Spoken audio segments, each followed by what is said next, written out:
Hello, sunshines. Welcome to BunniPhish Crafts. I'm your host, Heather, known as BunniPhish on Ravelry, Instagram, YouTube, and Patreon. Today is Saturday, the 13th of June, 2020. This is episode 19 or 20, somewhere around there. I am not sure. It's been like 2.5 weeks since I last checked in. I had intention of recording sooner. I remember on the last recording I was talking about,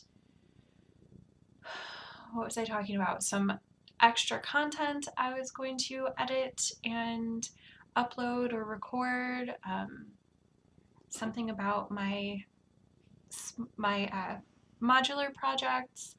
And I had intended to update on year-long knit-alongs. That's not going to happen this month. Maybe later this month, maybe next month, but I just can't right now with that. And I wasn't even sure that I was going to record an episode, but I just recorded a live for a raffle. And since I was sitting here, I felt like I wanted to record. I know that some podcasters are taking a hiatus from recording so that Black voices can be amplified, and I totally respect that, and I think that's what I was doing for a little while. But I have a small base, and maybe I can share some things that you guys haven't seen already. While I'm talking about it, I guess if you're not here for political things, then it was nice to have you as a viewer. I understand that.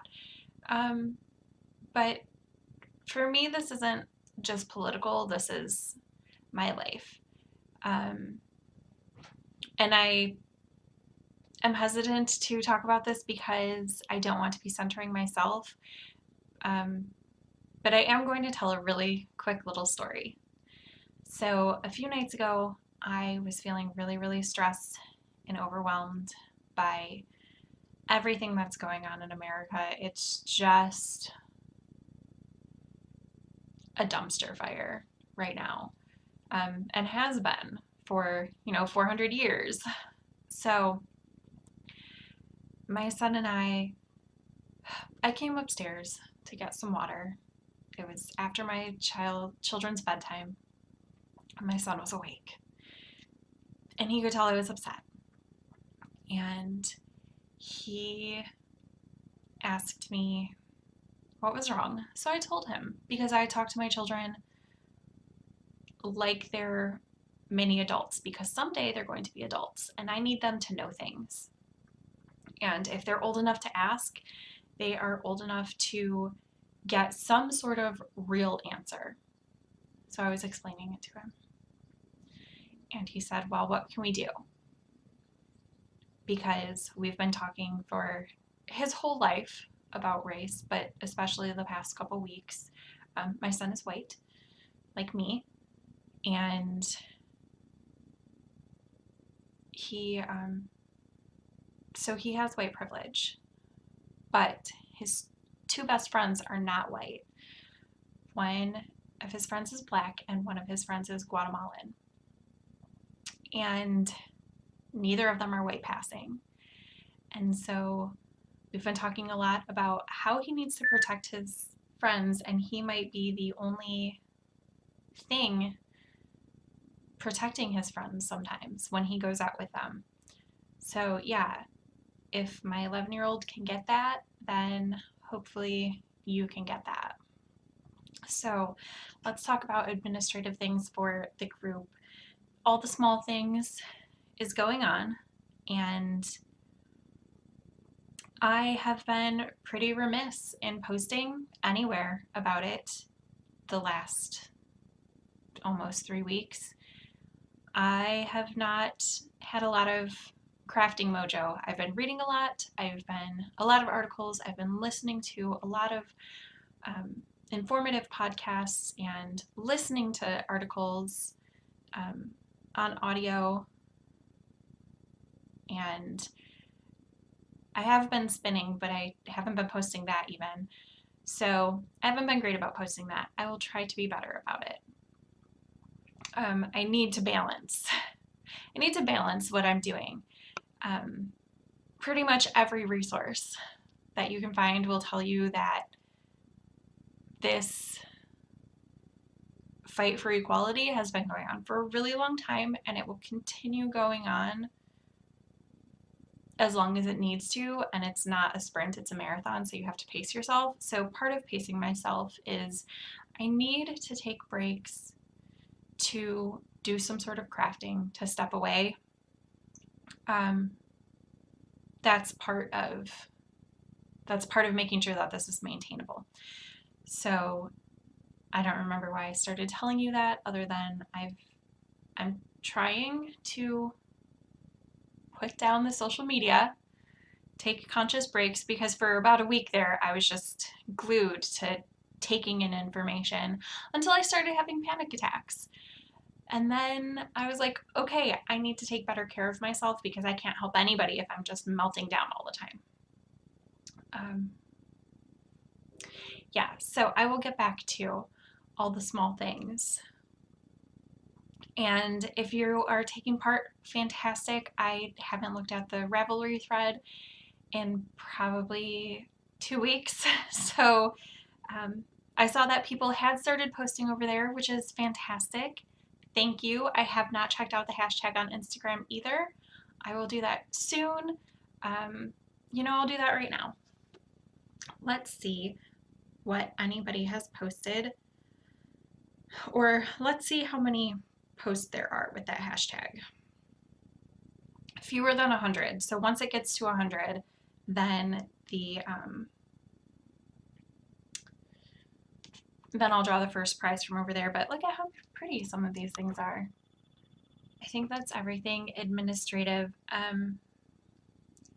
So let me know what you think, because I am considering doing another raffle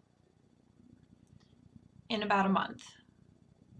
Something similar, hand spun, hand knit item or two. And the raffle tickets would be for donating to a charity within a certain time frame. What do you think? You think that's a good idea or not a good idea?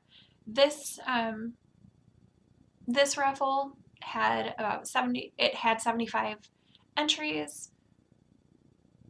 So I don't know if people think it's a good idea or what. Let me know your thoughts on that. Okay, also let's talk about finished objects. I have one. You know what? Let's talk about what I'm wearing. This is Rapazoid. Oh, you can see my bra line really hard through that dress. I hope that's not offensive to you. It is what it is. So this is a Rapazoid patterned by Shayna Cohen and Shayna Lines Designs. I made this for my daughter. You can wear it lots of different ways. This is a size 0, but as you can see, it fits me pretty well. And it goes, yeah, it fits all the way across my back. It's pretty short in the back. I guess I can turn and show you. And you can see my cat. So it's really short in the back. Can you see that? I don't know. I can't really see from that angle. But it's enough to keep my shoulders warm. So it's 71 degrees in my house right now, which feels cool because it's been between like 78 and 83 during the daytime. We don't have AC, which is fine. I don't actually like AC because I have ear problems. And so being in AC for extended periods of time causes me to have like earaches, and those lead to migraines. But 71 feels chilly. And I had my, what is this? Water and Stone by Vera Velimaki. I had that on, but that was too hot. And I am not intending to leave my house. So this is my house dress. This is what I wear all the time during the summer if I'm not leaving home. So congratulations, you are allowed to see me in my housewear. I didn't want to change into a t-shirt or something because I think it's supposed to be hot later. So I put this on because it was right by, and I really, really like it. It's really cute. So finished object. I have the baby blanket finished. And now that it's finished, I like these colors better. I did not like these colors when I was working on it. So this is where I was last time you saw it, and I worked the rest of the body, and then I started on the border. This is the bean sprout pattern. It's written by me. It has an applied garter stitch border. So I was working. I had two remnants. This is made out of two remnants of Knit Picks yarns. This one is Chroma Twist fingering weight, and I don't know what this one is. So I was working and working with this yarn right here, and I got to here, and I ran out of yarn. I was playing yarn chicken the whole time. Like once I got to the corner of the first side, I was like, I don't think this is going to be enough. And I had weighed the yarn a couple weeks before when I was thinking about designing a shawl out of it, a crocheted shawl out of yarn. And I had weighed it, but my battery has died in my scale. And even though Patrick works in a grocery store and could pick me up a battery, I keep forgetting to ask him to pick one up. And I could go to the store and pick one up, but Michigan has just reopened. It's not fully open. It's on stage 4 of 5 of reopening in most places, and stage 5 of 5 in some places more north than I am. So a lot of things are open, which makes me nervous because people aren't wearing their masks. Like my sister works in a bar. She went back to work on Monday, and they can only have, I think, half capacity, half of what their like fire regulation capacity is. But there's so many people, and the customers aren't wearing masks. The staff is, but that just makes me nervous. So I'm still not into going out into the world right now. I mean, I go for walks. The kids and I went to the park twice this week, but I wouldn't let them play on the equipment because there's a huge sign as you're walking in from the parking lot that says equipment not sanitized. So you know, so you're aware that they're not sanitizing it. And when we walked in, I was looking to see if people were wearing their masks at the playground, and they were not. So we had picnics in the park, but we didn't play on the equipment. I would rather be safe than sorry, and I know that that is frustrating for my children because they just want to be kids and play and have fun, and I just want them to be safe. So, yeah.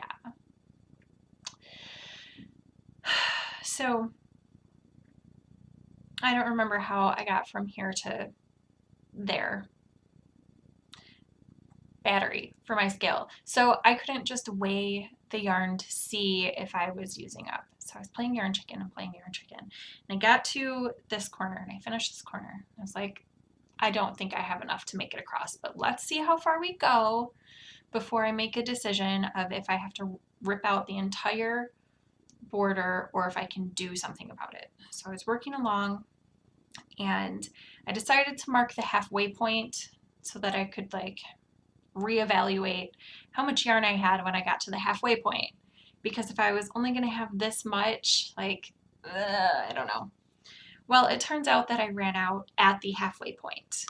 I had 10 inches of yarn left when I got here. So I went through my mini scraps and I found this yellow.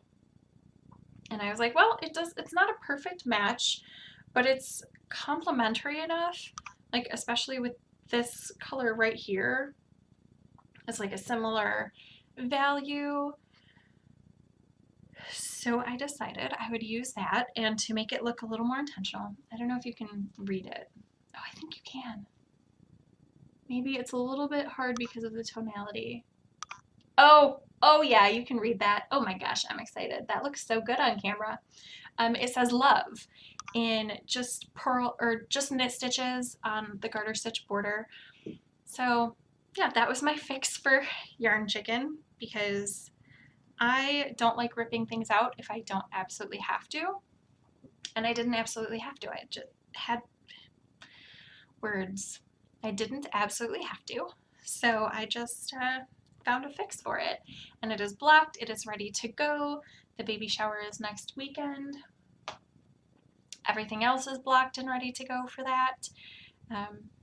So yeah, I'm glad that's finished, and I hope that the recipient loves it.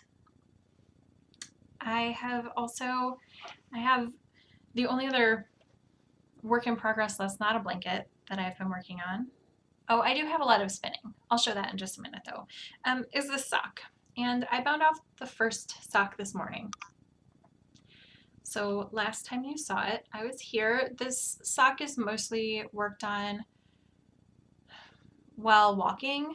So I try to take poke walks every day, although I don't think I've taken a single one this week. I've been too overwhelmed to take walks. So this is the first one. The pattern is by Lisa K. Ross. It's Cold as Ice. It's got a diamond motif. I don't know if you can see it on camera. But I can see it in person, and they're for me, so that's all I care about.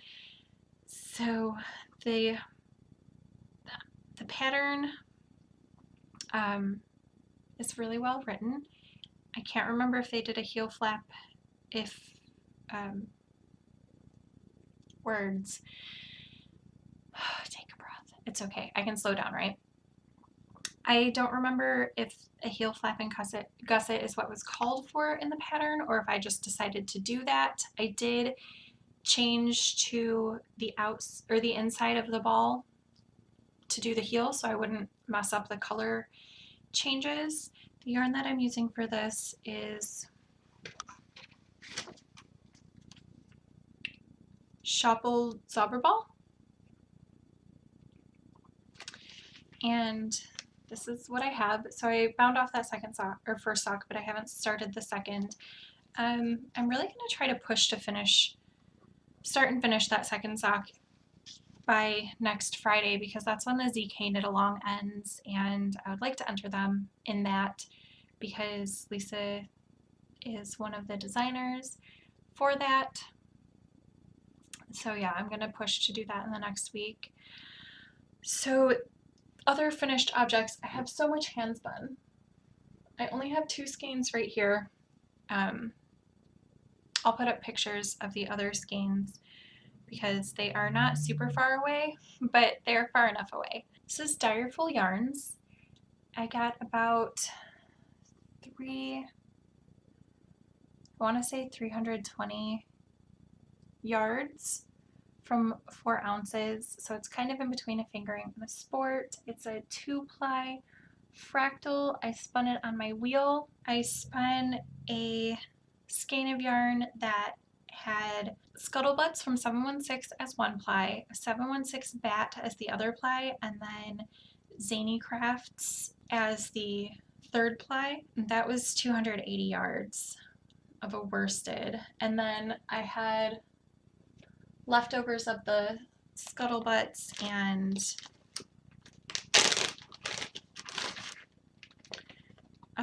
the bat, so I applied those together in a 2-ply.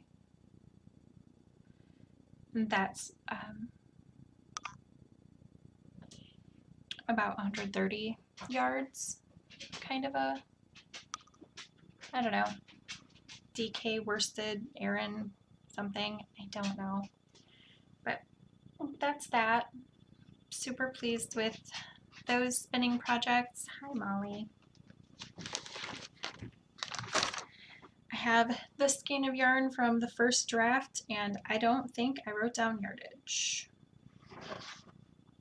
I sure didn't, so I will have to count these wraps again.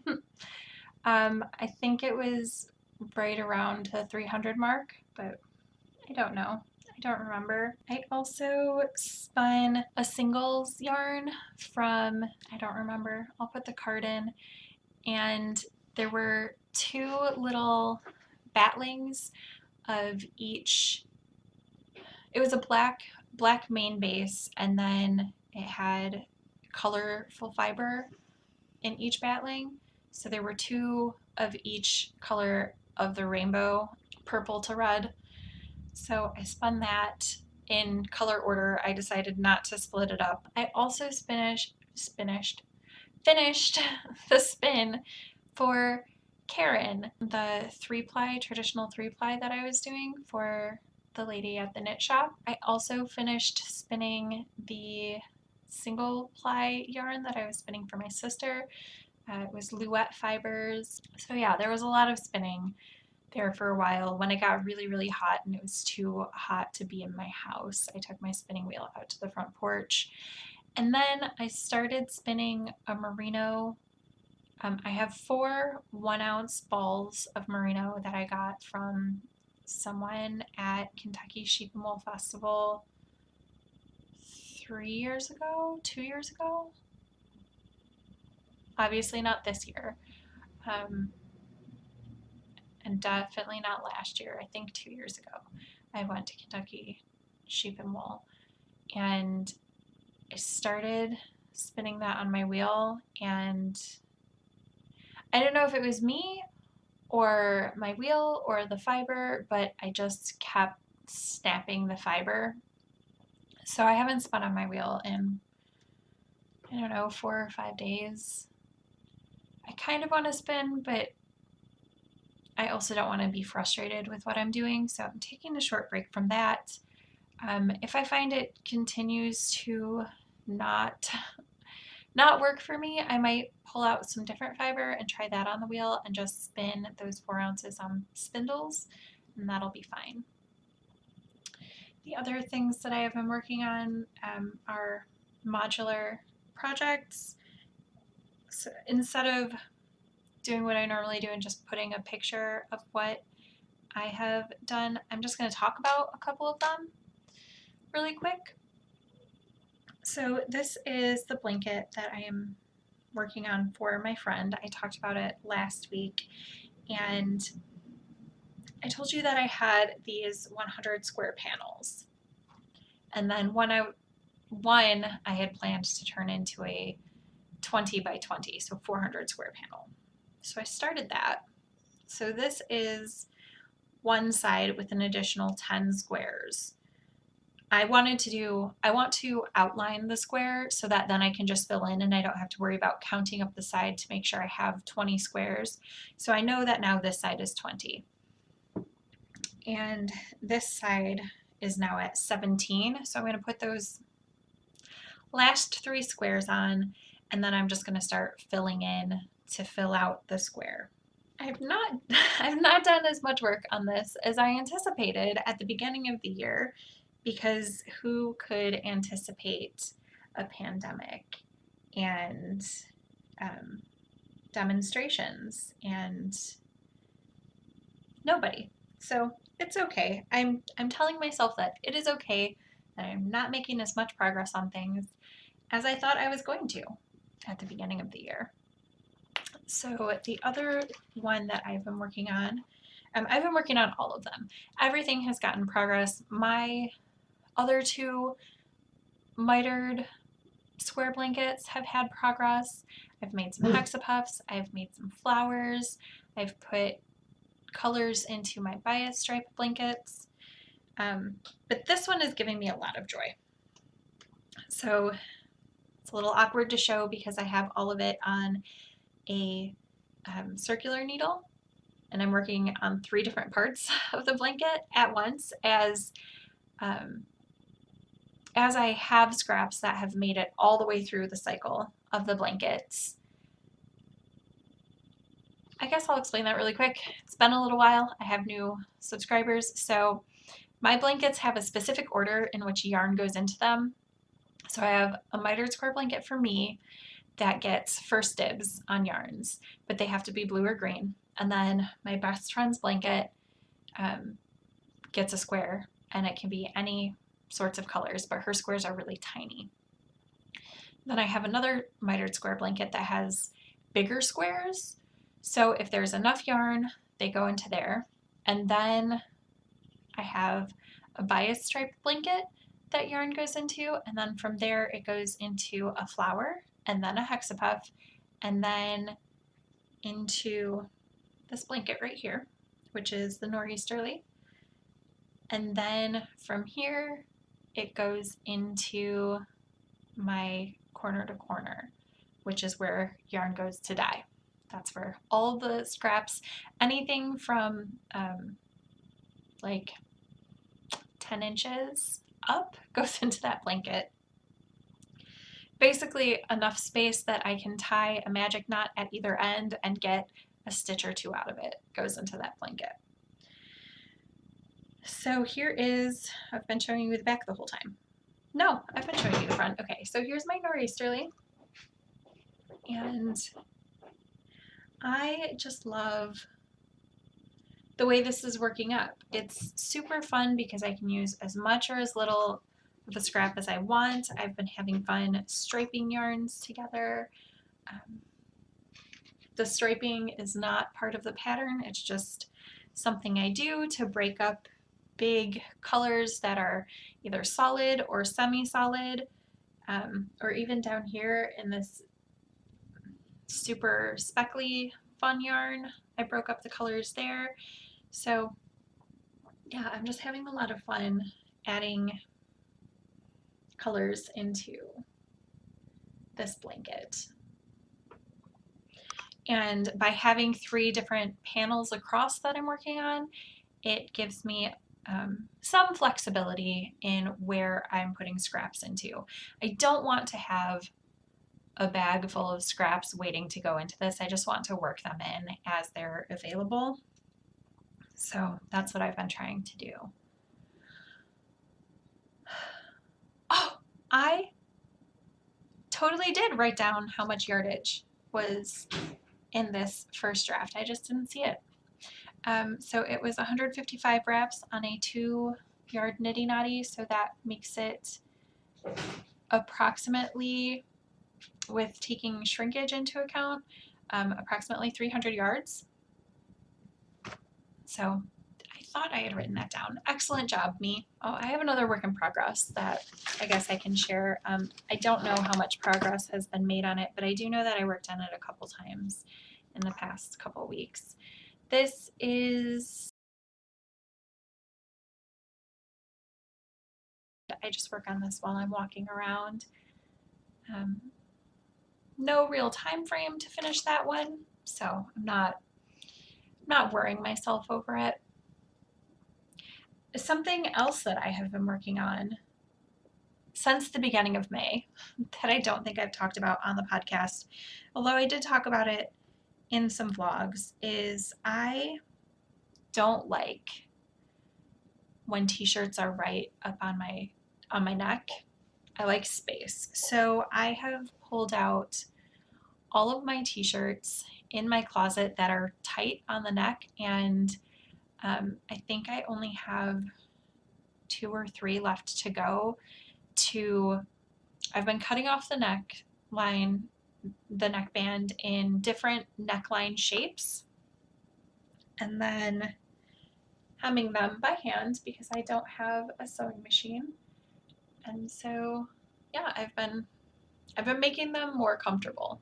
So yeah, I'm just updating my wardrobe to be more what I want because I have the time, and it just makes more sense than being uncomfortable in my t-shirt and like having to tug at the neck all the time. I guess I'll talk about what I have been reading.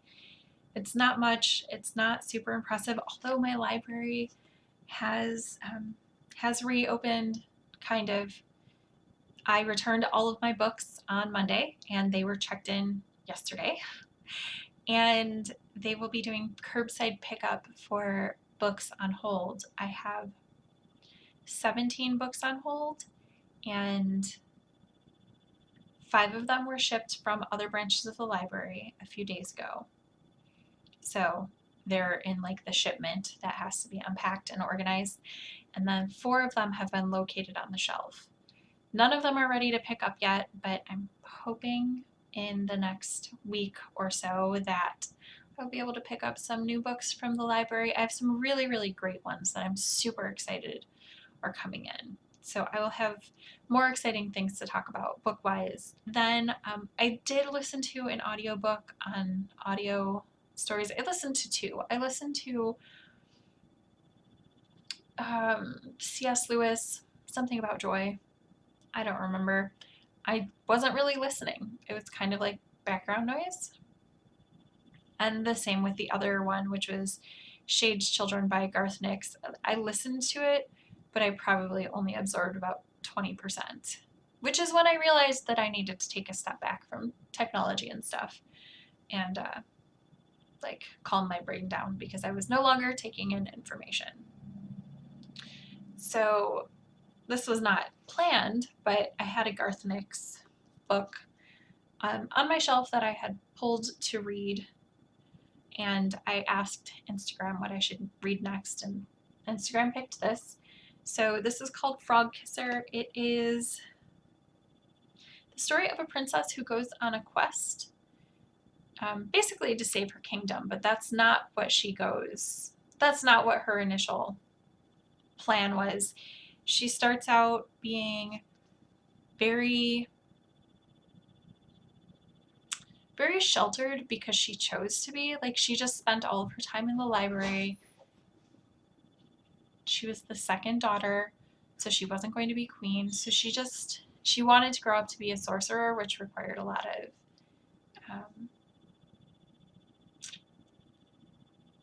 a lot of study. So she locked herself in the library a lot and was not aware of what was going on in the kingdom, and now she is on a quest. She's becoming much more aware of what's going on, what other options she has in life. Feels kind of timely to be reading this, but I feel like that's how most books are. Like, if you read them and your brain is processing other things, then everything is connected, right? So yeah, she's learning how other people live in her kingdom and things like that. It's pretty good. I've been reading it for 4 or 5 days. It's about 372 pages. It's 372 pages. It's pretty good. Not my favorite thing that I've read this summer, but also I would recommend it. I'm going to try to get my daughter to read it. I think she'll like it. She's been reading Grimm's Fairy Tales, and also she's been reading Dogman, which is by the creator of Captain Underpants. She's just been rereading the one graphic novel over and over again. So I'm going to try to get her to read this. And I have some other books coming in this summer that I'm going to enforce that she reads. The other thing that I've read in the past 2 weeks is Snow Crash by Neil Stevenson, and this was published, it was in 1992. So it's older. There are some things that are problematic about the book. It's kind of set in an alternate present, I guess. Or I guess when it was written, it would have been an alternate near future for the time that it was published. I don't recall exactly when it took place, but some of the characters' parents fought in Vietnam War, and the United States has been broken up into little nation states. Is that what I want to say? Like, they're their own country. They have their own set of laws, their own enforcers. They're called enforcers. It's not a national police system like it is now. So that also felt pretty timely. But there are racial slurs in here, and every time I read one, I was like, oh, why? Why is that necessary? But again, that also felt really timely. Like there was a lot of thought-provoking philosophy type stuff in here, but not in the way that Sophie's World is philosophy, which I don't think I've read a page since last time I recorded. I'll read it eventually. But yeah, it was. So this book is written by a white man. The main character is half black and half, I think his mom was Korean. But now, from what I understood, Asian people are just called Nipponese. Like it's just, that's blanket what it is. So he's half black and half Nipponese. And Nipponese? I don't know. So yeah, he deals with race relations and things like that. Or like he has racism thrown in his face. So it felt very timely. I don't know what I'm going to read after this. I'm hoping that my library books come in before I finish this, but I don't think they're going to because I'm on page 268. And while I'm not reading it super diligently, I am reading at least an hour a day when my kids read. So I don't know what I'll be reading next, but next time I record, I am excited for some of the books that I will be talking about. I don't know when I will check in with you again. When I feel that it's time, I will. I'll be back at some point. In the meantime, be safe, wear your masks, wash your hands, keep social distancing, even though places are reopening. Keep social distancing. If you're able to attend a march or protest, do so. If you are not able to, that's also okay. Either way, you should be reading and educating yourself. Donate if you are able to. And keep up on what is going on from multiple sources. One single news outlet is not the way to get all of your information. Watch the news, watch social media, read articles. Let's do what we can to fix the shit that's broken. Okay, I'll see you when I see you. Bye.